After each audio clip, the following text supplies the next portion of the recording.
Hi there and welcome to the Marketing to Schools show, our program all about helping you to navigate the murky waters of the education sector and helping to understand how to get those education products into the hands of more teachers, more schools and more districts, whether you're from the UK, the US or anywhere else across the globe. So in today's show, we've got a few things. We've got Andrew with us, very special guest. I'm really looking forward to introducing Andrew to you guys and explaining what he does, what he did and where he's going as well and how he can potentially help you guys out. We're also going to have some training a little later on about the importance of understanding who your audience is. And now you might think, well, I know my audience is teachers, head teachers, school districts. I beg to differ. And if you don't get your audience right, and we're going to show you how to do this, your messaging will be wrong. And I'm also, in a little while, going to explain how we got this completely wrong a little while ago as well, and what we learned from it. So later on, some training about understanding your audience, getting to know who they are, and getting to use our 4 and actually 5-step process to creating a message that is going to resonate with them every single time. But first, a little bit of a news update. So some global news. There's been the biggest change to the SEO industry that I believe has ever happened. It's from our friends over at Google. Something new that's called the Google Search Diversity.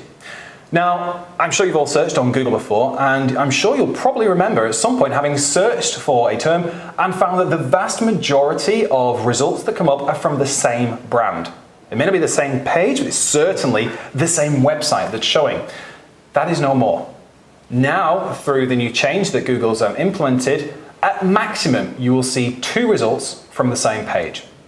So what does this mean? If you're a really big brand and if you've created multiple pages that's all targeting the same search term, and in the past people have searched and you've appeared multiple times in that first page of Google, that will be no more. And you need to change it up now. You really need to identify the top performing page and really optimize it even further. Because for everybody else, it's game on. All those other results, all those other opportunities on that first page of Google, they're now open. At maximum, you're competing with a brand with only 2 results on that page. So everybody else, SEO, game on. You've really got to put a huge amount of effort now into getting your page to rank because the opportunities are now there. You're no longer just having to compete with these big guns that you can't compete with, they're too big, they've got too many backlinks. It is available for you now. So really jump on this big change from Google. For our US friends, the Consortium of School Network have released their second report into driving innovation across K-12 schools and districts. Really fascinating report that I highly recommend you read. And in fact, we'll put the link somewhere on this page. So please go and download that directly and check it out. And finally, for the UK market, another huge change. Mindfulness. Mindfulness is now going to be part of the curriculum for 370 English schools until 2021 as part of a mental health study that's going through. Again, what does this mean for you? If your product naturally aligns to mindfulness content, mindfulness lesson plans, mindfulness downloads, start creating them now. Start getting the message out now. To give you a bit of insight, we launched a mindfulness campaign for one of our clients a little while ago. Before mindfulness was going to be part of the curriculum, it's still one of the highest ROI campaigns we've ever launched. So now that it's part of the curriculum for 370 schools, I would absolutely expect this is going to scale. Start creating your mindfulness content now and launching it, because for September it's going to be big. So I mentioned a little earlier on that later we're going to have some training around knowing your audience and how important it is to be able to know that, to create the message. We're going to show you how we go creating messages for brands. But first, I'm absolutely delighted to introduce Director Consultant of Carrick Works, an education consultancy that specializes in strategy, marketing and partnerships. Andrew Carrick. Andrew, thank you so much for joining us today. Absolute pleasure to have you. I'm delighted to be here. Thank you. So Andrew, for anyone who we've known each other for probably longer than I care to admit. Yeah. And it's weird knowing each other and only drinking water and lemonade. It's usually it's always been beer. Much stronger. Just for people who don't know, would you mind just giving a bit of your background as to what you did, what people knew you for, and then where you are now, if that's okay? Yeah. So I've just left a company called Edcoms. I was there for 20 years, and essentially for the last 10 years I've been doing marketing and communications. So I specialise in getting organisations, products into schools and making them successful, getting them out there, getting them used, getting them bought. So that's my big thing. I came from higher education. In fact, before I went to ACOMS, I was in publishing, education publishing, doing marketing and commissioning editor. So I'm a content marketer. Before they even had content marketers, I was there. So yeah. I think it's funny because from the outside, a lot of people would say, well, then surely you guys are competitors and you've always been competitors. But I feel like that's not the case in this sector. I think for me that a huge part of this sector, I think people get into this sector because there's like a bigger reason. Do you know what I mean? You don't get into education because you're like, I'm going to make £1 billion and retire in 2 years' time. There's got to be a bigger reason. And I think the amazing thing that I personally love within this sector now for 10 years, half as long as you, I'm just going to rub that in a lot. The thing I love about this sector is that everyone seems to have this passion and we all come together and we're all sharing best practice, because ultimately what we care about at the end of the day is having an impact going forward, is being able to actually see this impact in the schools. Absolutely. And there's so many companies and there's only so many of us that sharing best practice means that everybody wins. Yeah. We don't need to sort of hoard it all to ourselves, if you like. Yeah, that's right. There's a horrible word that I've read a few times, which I'm going to say, which is co-opetition. I know it's one of those horrible things, but it kind of brings it together. There's competition because there's only finite resources and money to pay for marketing and whatever. But there's also cooperation. And I think the successful people in education marketing, probably sounds maybe a bit cheesy, but we really love our customers. We absolutely all share that kind of, we respect. I think most of us could not imagine being good enough or patient enough or skillful enough to be teachers. So we start from that point of, we really, really like our customers. And you can feel it. We know a lot of people in common who, they are doing things which we could do and we could make money out of, but we don't really mind. We're just all in it together. We make money though. It's just that we're not those big greedy capitalists. I think that's the thing. It's often seen like as a dirty word with making money in education and things being paid for and charged. But the reality is that if we're not making money, we don't survive. Yeah. If we go back to the whole reptilian brain of, will this thing kill me? Well, I need to make money. If I don't make money, I'm dead. So yes, I charge my services because yes, we give results. But there's easier ways to make money. Okay, if you and I want to make a lot of money, then we could quit this now and just go and do something in fintech. And I think we could do a probably good job, because the amazing thing that I know how you operate, and we're actually quite different as the way that we deal with things. But the thing that works together is that, and we bang on about this a lot, is that ultimately we are dealing with humans. And that what we're always looking at is how humans respond to stuff. And marketing, in essence, is positioning this before and this after state of what your life is like before, your life is like afterwards, and showing the value of buying and taking part of a product. Now, you can take that product, be education or fintech or whatever, and whilst the industry is different, people are the same, and people respond to things in the same way. So we could make a lot of money doing something else. So why education for you? Why are you 20 odd years? Why education? There's a kind of sensibility about education which I just feel very comfortable in. I've always liked being engaged with teachers. I go into school even when I'm not kind of working, volunteering, being a governor and so on, doing careers carousels, things like that. I feel very comfortable in that environment, and I feel like I get teachers. It's funny though, what you're saying about the commercial side of things is really true. The new generation of ed tech folk, and I've been involved in sort of mentoring and accelerator programs and so on, and even investing. And everybody says, don't try to sell to schools, because it's the hardest thing you could possibly do. So what do? We sell to schools. It's because it's so fragmented, it's very granular, but it's what we like and we know. So I'm very comfortable, and it feels like we're very skillful information providers. This is something that a product or a program that I'm marketing, I would say 99.9% of the time I believe in it.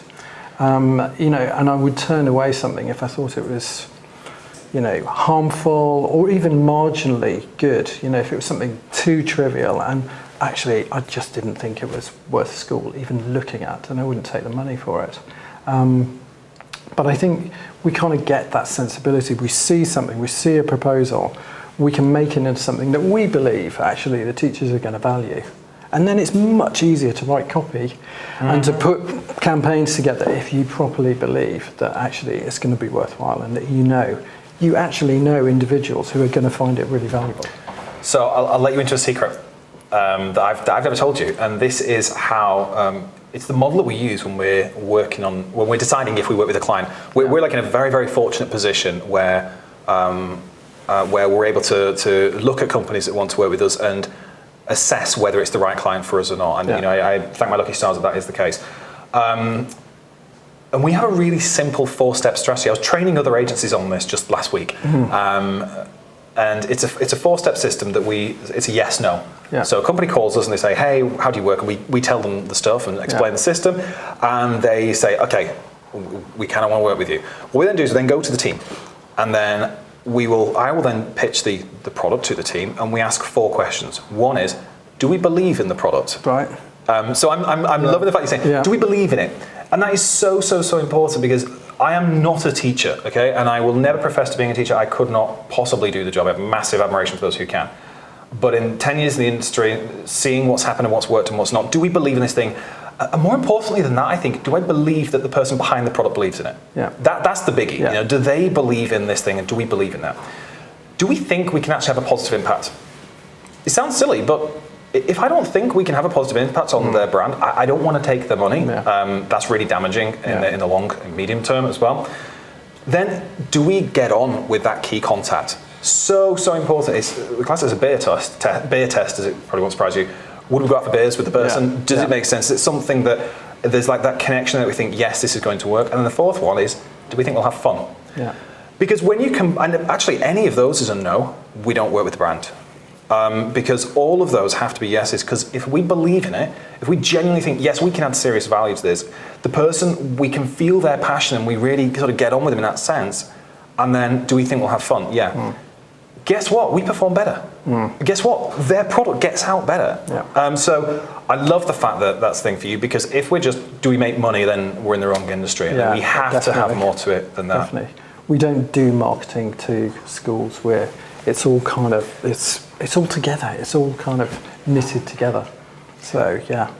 And this is interesting, because this is what we had Laura McInerney on the show a little while ago, and Laura was saying such a similar thing, that there is often this feeling that it's a them and us, possibly more from the teacher side actually, that many of the educators feel that these outside corporate brands are trying to infiltrate my classroom and trying to sell and make money on these kids, and that's wrong. But the reality is, and someone like Laura who's seen both sides, is that actually that's not the case. That 99% of the time, the brand's trying to help. They've seen something, a problem, and they've gone, I think I can fix this. I think I can make your life better. Yeah. We need money to survive, but I think we can make this better. And that's what I see from this side, is that the passion in the sector it's unreal. Yeah, that's what keeps you here, isn't it? Yeah, definitely. So I suppose on that then, you were at EdComs, and within the last few months you've moved, and you're now fully entrepreneur, running it yourself. There's a big misapprehension that you were like the owner of EdComs for a while. Yes. I fell into that. I was like, Andrew's the guy who owns this thing. And that's just not... No, not at all. No, I was one of the shareholders. Which I love, because now you fully own Carrick Works. This is your baby, this is your brand, your education consultancy. Yeah. Can we just step away momentarily then from education, which I know is like deviating from what we do, and just talk a little bit about entrepreneurship? Because I know from the questions and things that's come in from the last episodes that a lot of people watching, they own the business. Yeah. They're in different stages. Some are running multi-million pound and multi-million-dollar brands. Others, it's the mom and pop shop kind of thing.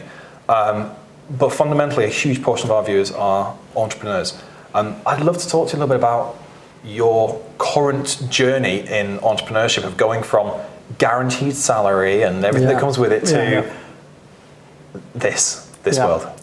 I think it's an interesting one. We were talking earlier about the catalyst for some people actually going in and setting up on their own. And I think at the moment in certain sectors, it's quite a natural step. You know, you might come out of college and you're a designer or you're a developer, and there's already a kind of culture of being your own person. You know, I'm going to set up on my own, or I might set up with my mate from university or art college or whatever it is.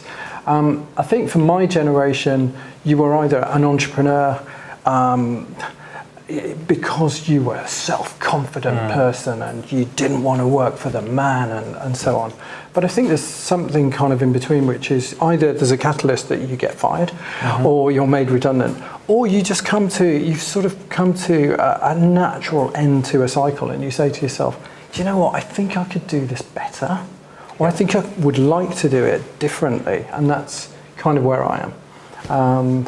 And a few kind of financial moons came together, which meant that I could, you know, take the step. Feasibly do and it. And everybody says to me, you will come back to me next year and say, oh God, I wish I'd done this before.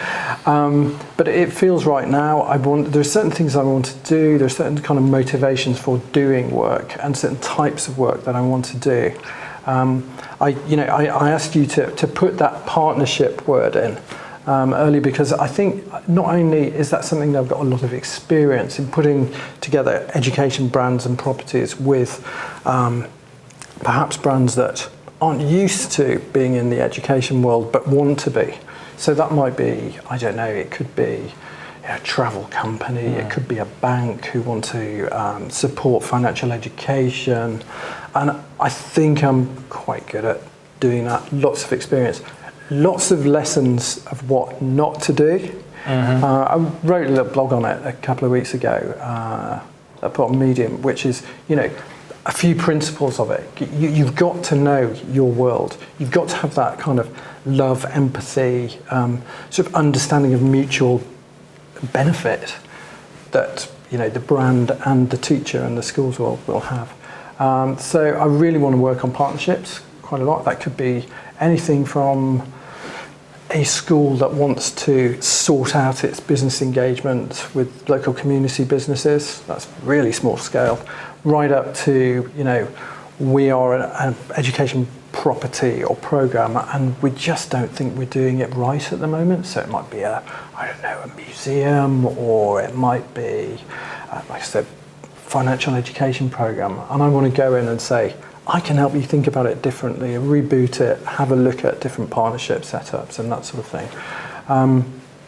And as well as that, just helping people to go scale ups. I talked about earlier, people who feel like they've got through that startup stage in the edtech world particularly. How do they get to the next stage if that's what they want to do? Again, I've got lots of experience about how to do that profitably.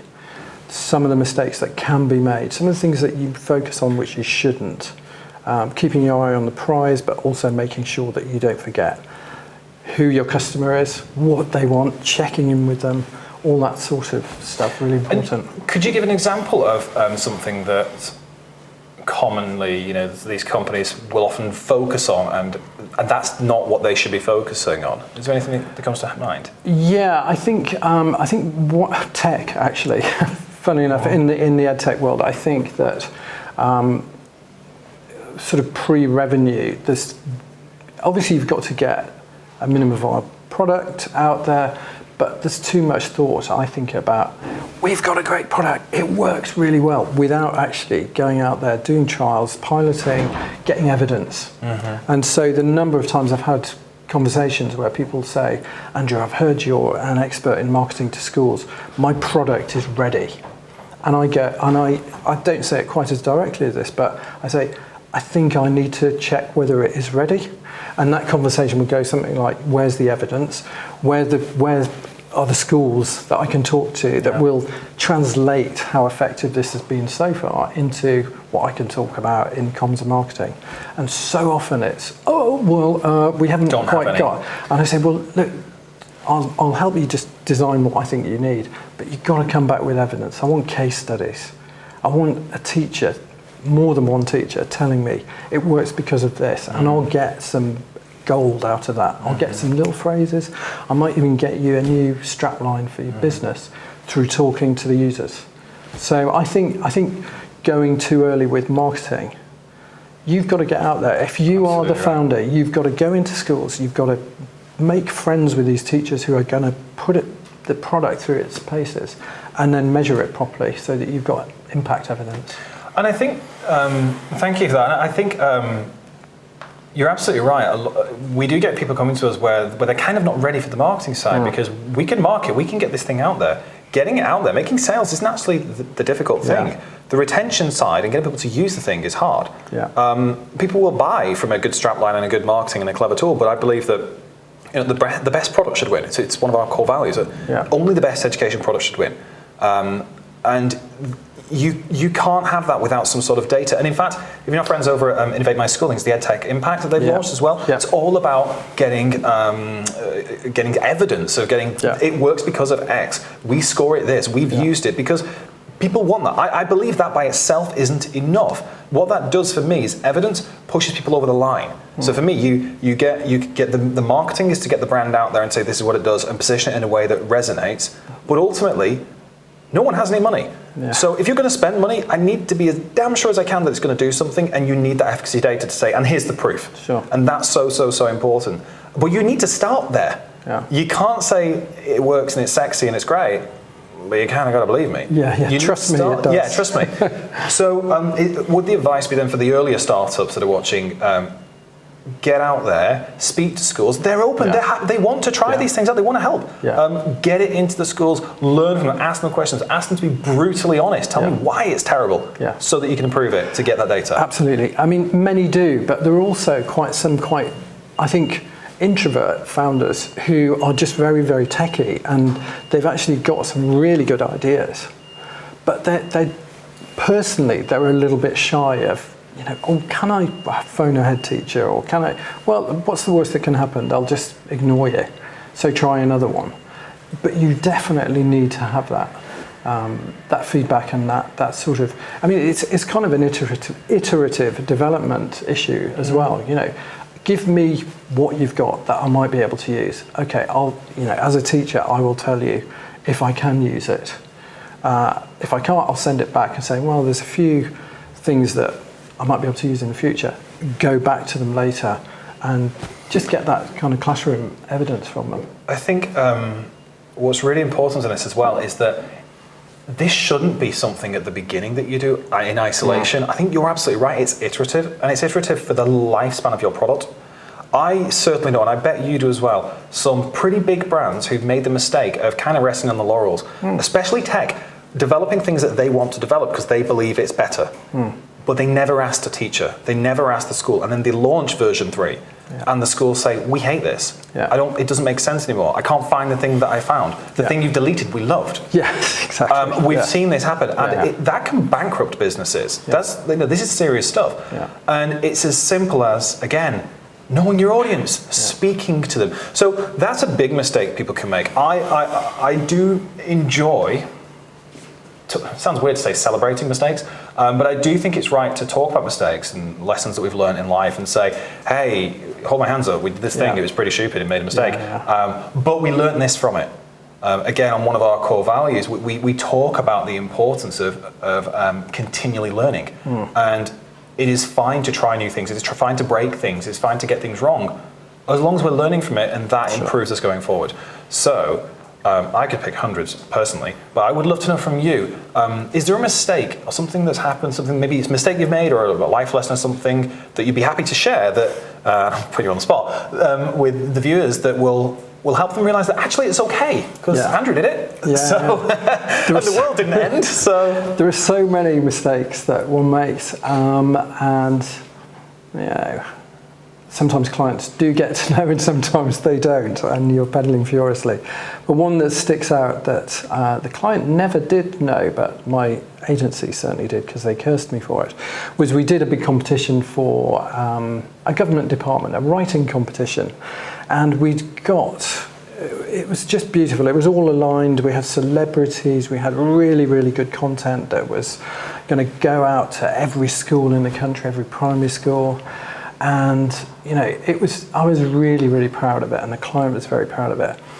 So we did a launch, and it was supported by the department, and the mistake that I made was that I didn't put our special sales number, which everyone was supposed to call to order one of these packs and to show interest. I put our general office number, which had it basically went off at everyone's desk.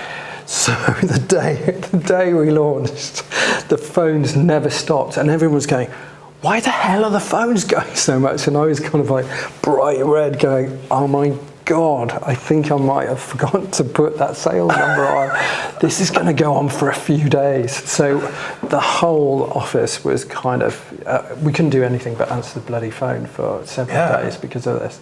So yeah, that was a big mistake I made, and I was extremely embarrassed, but the competition was a success. It was a success, and that's all that mattered. And I bet you won't do that again. Do you know what? I asked at the end, before you push the button on any competition, I said, have you got the right telephone number? I think email has a lot to answer for. I blame email. I don't blame you. I blame email. I think we've all made email mistakes and wrong email addresses to the wrong lists and all the rest of it. But thank you for sharing that. Because that's for a big government department. That's like a big mistake, But the world didn't end. No. We learned something. We progressed, and this campaign was a success because you know what? You make it happen. Yeah. You know what? If you put the complete wrong, if it was the wrong number entirely, and it's the local Pizza Hut, then you send out a big campaign to everyone with a big oops. Yes, exactly. People love an oops email. Yeah. Oops, we really screwed up. We sent you to the local Pizza Hut. We're sorry.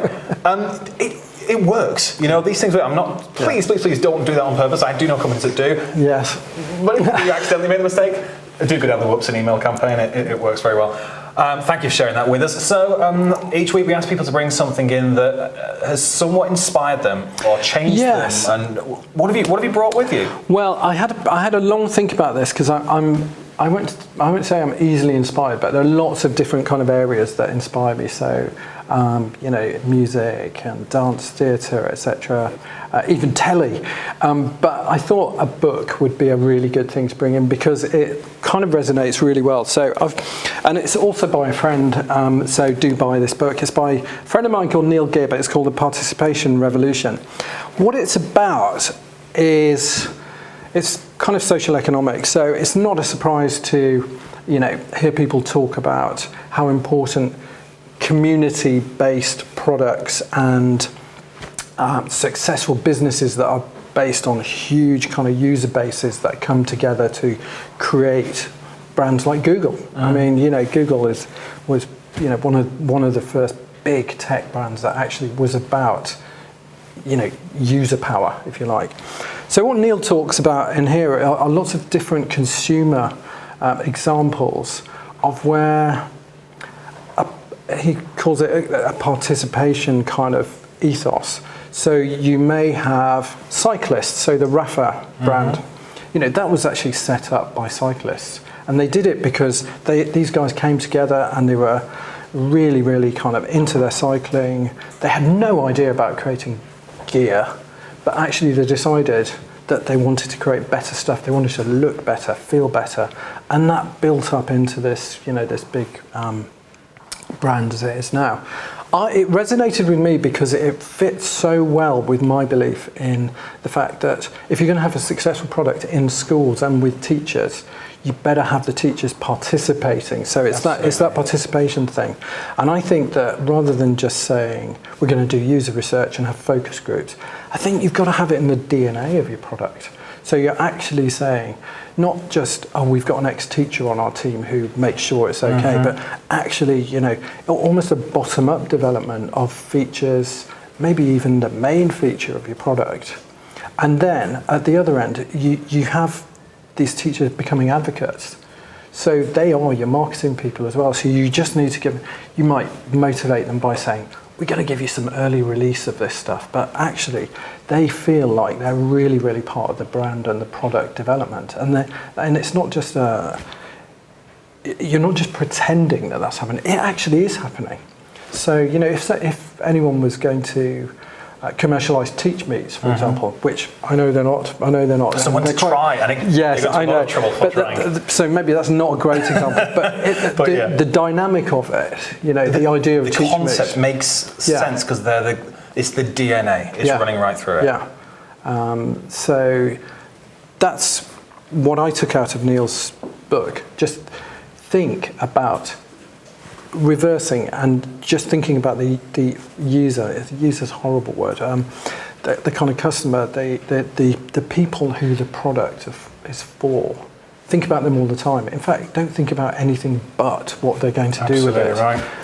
It's a really good book. I've read it a couple of times through. We're big readers, so that's going to be the next one on the shelf. I can say that. I really like that you said about the customer, it becomes the advocate. So we have this 8-step strategies, that's built in science and human psychology that takes people from not knowing a brand exists through to knowing and getting excited and buying and then buying again and again and becoming an active brand promoter. We talk about becoming like Apple's brand advocates. Yeah. Everyone who has Apple doesn't just have the phone. They've got the phone, they've got the Mac, they've bought the $999 stand. It's a way of life. Crazy. It's a way of life. Yeah. That's exactly it. It's a way of life, and you actively go and tell people. They don't need to give you, Amazon vouchers for doing so. You actually tell people how great it is because it's impacted your life. Yeah.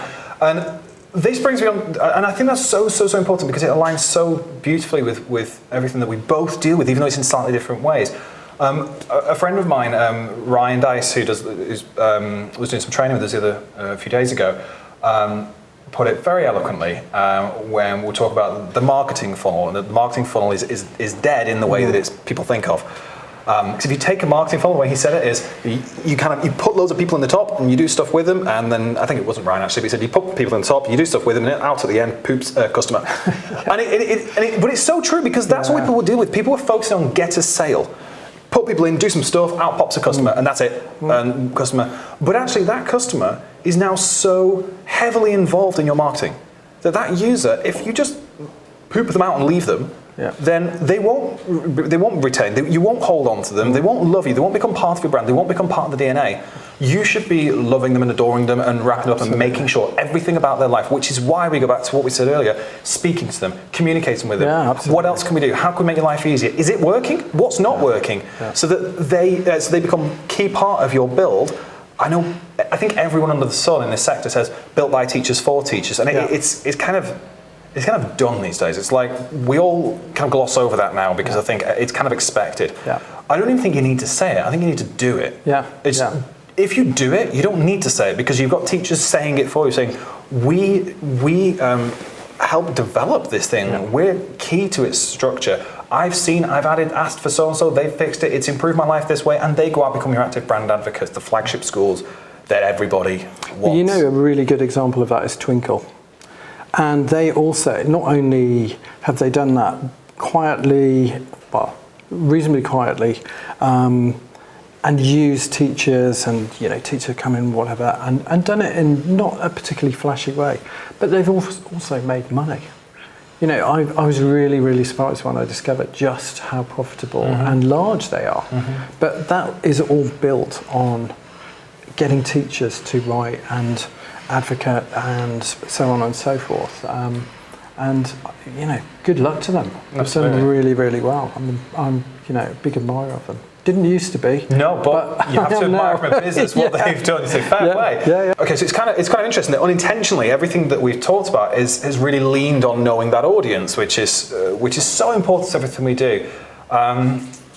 Not so related, but there's a campaign that we're launching which is around making slime. Mm-hmm. So it definitely ticks the box for us about where we have lovely. fun. Yeah, it's incredible. Messy but lovely. Messy slime making competition for kids.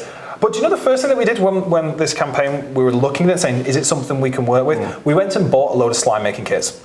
And we all came into the office and we spent an afternoon all making slime and making it gross and sticky and making it sparkly and all different kinds to get into the feet, if you like, that zone of those customers who are going to use it. And do you know what? It was such good fun that when we started writing the copy for the landing pages, like you're talking about being a copywriter and content marketer, when we're writing that copy, how much more persuasive is our copy now that we've used it? Yeah. Now that we're we're like, yeah, we're the big advocates of these guys. This slime thing is actually incredibly cool. Yeah. It's so gross because now we felt it. Bless one of our staff, Sam. It took him, I think, 3 attempts to be able to make the slime. Sam will hate me for saying that, so sorry. It's great fun. You've seen how gross it is, and how sticky it is, and how horrible. We're big advocates of it because we put ourselves in the shoes of our customers. Absolutely. And that's why this is so important. And as I mentioned earlier, we have training all around how to understand who your customer is, and then further than that, how to use that information to shape your messages. And I'm going to show you the exact system we use to create messages that resonate, and that's coming up right now. Andrew, thank you so much for joining us. It's been an absolute pleasure. It's been fun. All the best. All the best. Well, thank you. Yeah, it's going to be a busy year. It will. Or 2 or 3 or 4, whatever. But thank you for letting me come in. It's been fun. Pleasure. Thank you. Cheers. So knowing your audience is absolutely essential to everything we're going to do as marketers. And somewhere on this page, there's going to be a really useful downloadable guide that you can have free access to, which goes through this and much, much more, all about how we define who our audience is, how we reach out to them, how we understand what their daily lives are like, their struggles, their goals, aspirations. So please make sure, whether now or at the end of this video, you go download that pack. It's going to be really, really useful for you. Now, something that we need to understand here is that people don't buy products, they buy transformations. Might sound a little bit airy-fairy, a bit flowery, a bit nonsense, but this is absolutely true. No one buys a product, they buy the end result. You know, there's this age-old saying around nobody buys a hole in the wall. You know, nobody buys a drill. What they're actually after is a frame, a picture on there. They want some sort of a representation of their life. They want pictures all across. They want to hang up a mirror. They don't want to buy a drill bit. They don't want a hole in the wall. They want the end result. And that's what we've got to remember here. So we're going to look at an example, a real life example from Xero. Xero is the accountancy company that we used. I wanted to look at this and say, how is Xero reaching out to their customers? What is the framework they're using? And then we'll show you the exact framework we use in order to make sure that the messaging really, really resonates with our target customer. So, Xero. What do we know about them? We know it's invoicing and accounting software. We know it's dull, dull, dull. Here's the website. If you go to Xero today, it may be a little bit different. We took this snapshot a little while ago, but also they vary the website based on if you've visited them before and whereabouts in the world you're from. But look at this. This is the website. This is the main thing, the hero banner that you see as soon as you get there. What do we learn from this? Picture your business running on your terms. We see this is back up here. Picture your business running on your terms. What are they doing here? They're reaching out to small business owners straight away. It's highlighting control. It's saying, forget stress. That one simple line. Picture your business running on your terms. As we move further down the website, we start to see a little bit more information about this. Xero is online accounting software that helps you to save time on your paperwork and get paid faster. So if we think of ourselves as marketers, our role really is to identify and position the before and the after state. When we look at the before state, before a person has your product, you know, their life is incomplete, they're sad, they're angry, they're upset, they're stressed, whatever else it may be, and the after state being, now that we have your product, I'm in control and I'm happy, and you know, the world is a wonderful place. And we have got to make sure that we identify and very clearly outline what the before state looks like to a customer before they have our product, what their life looks like after. What is the before state of having Xero? You are stressed with paperwork that you just don't understand. You're distracted from running a business. You're chasing invoices, and you're maybe even getting into arrears. We know some of the biggest problems for small businesses is not being paid on time. What's the after state? What happens when you have Xero? Well, you're free from paperwork. Your invoices are paid on time, potentially even early. You're stress-free. You're able to focus on growing your business.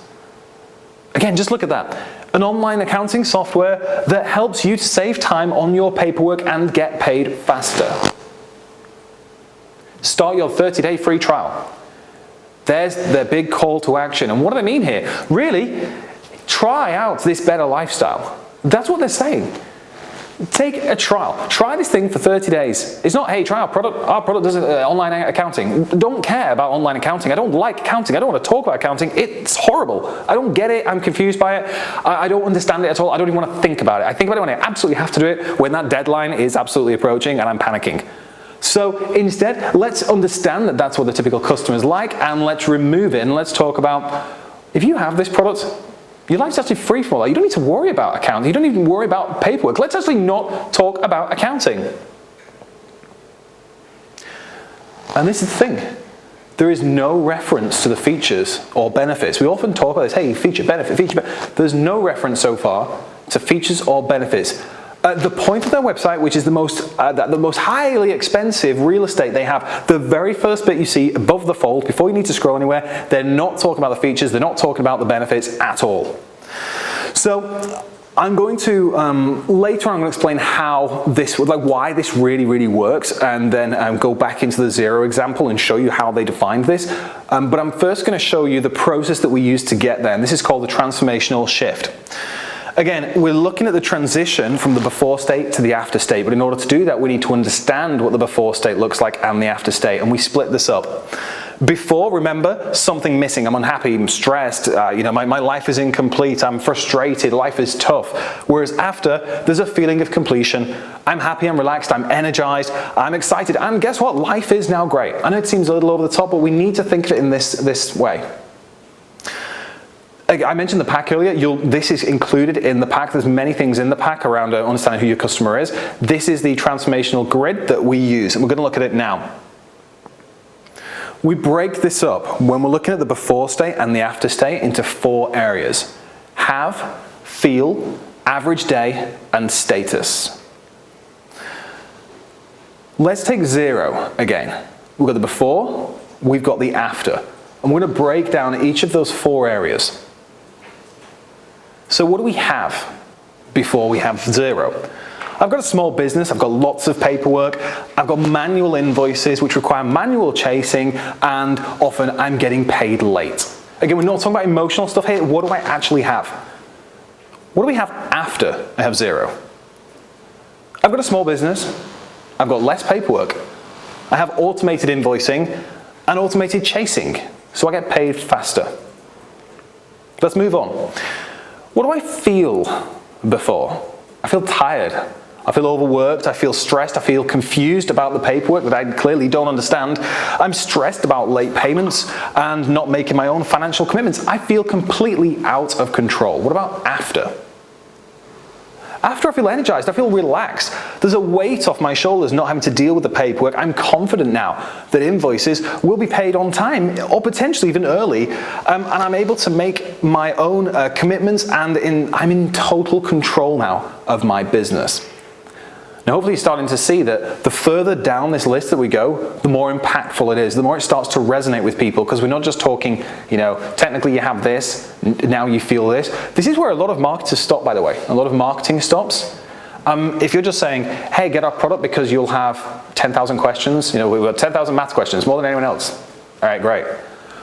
Most people will get to the feel, and they'll say 10,000 math questions which allow you to have full understanding of where your children are. Oh, okay, fine.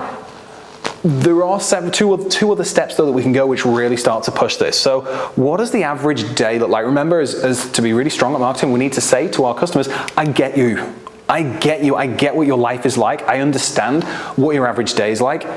And now I'm here to help. So what does the average day of the small business owner look like who doesn't yet have Xero?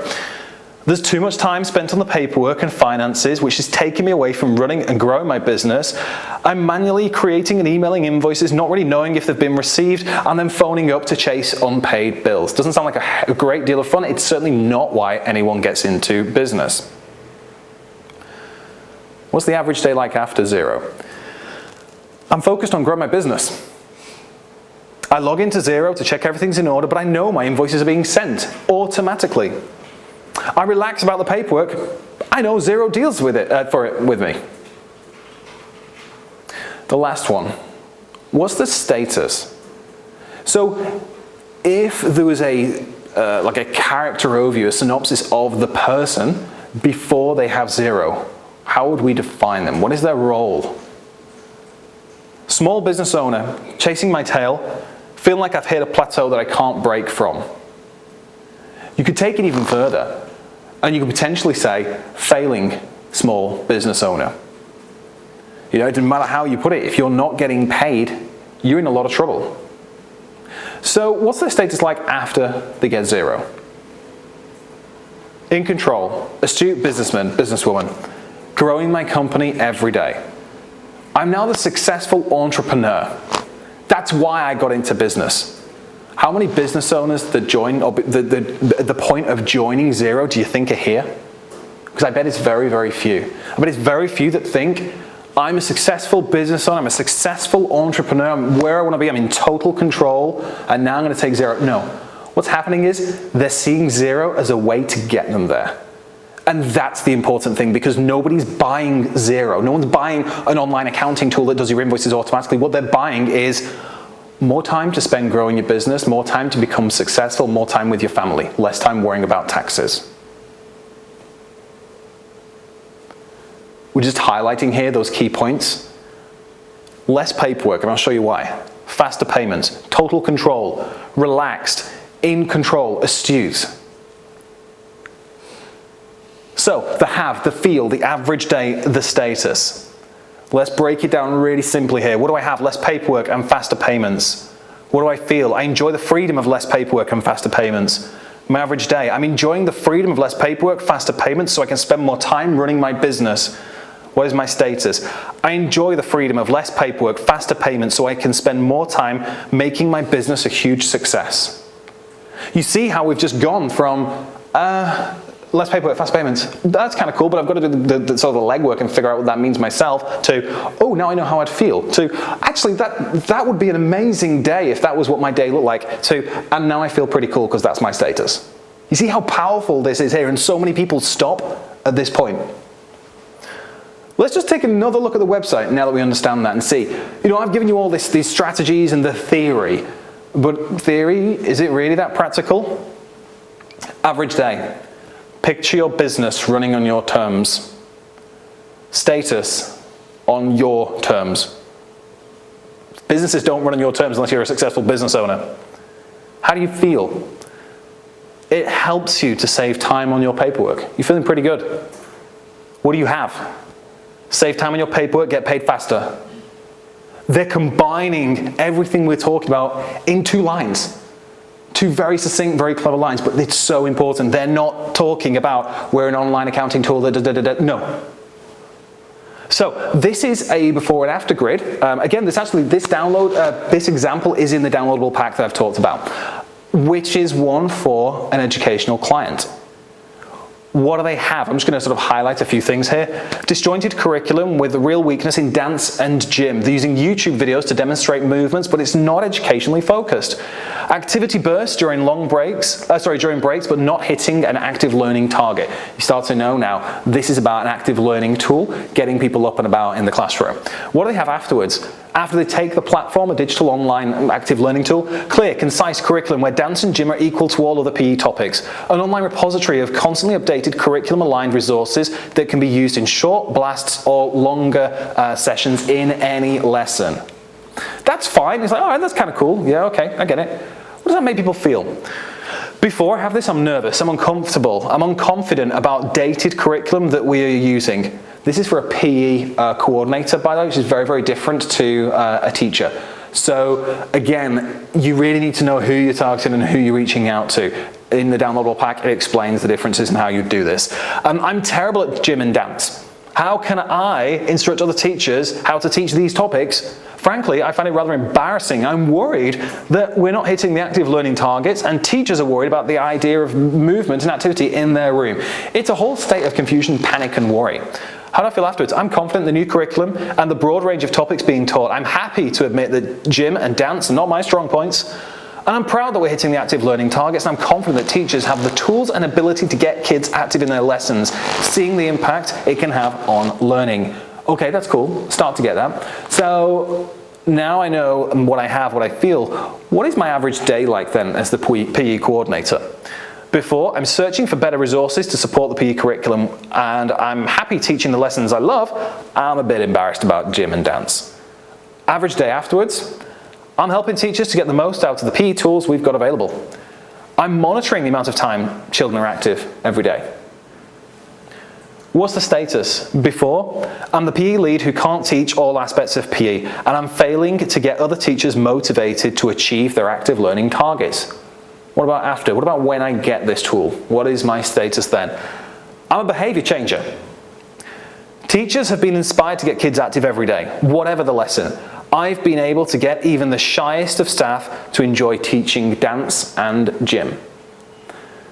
We're not even talking about the tool here.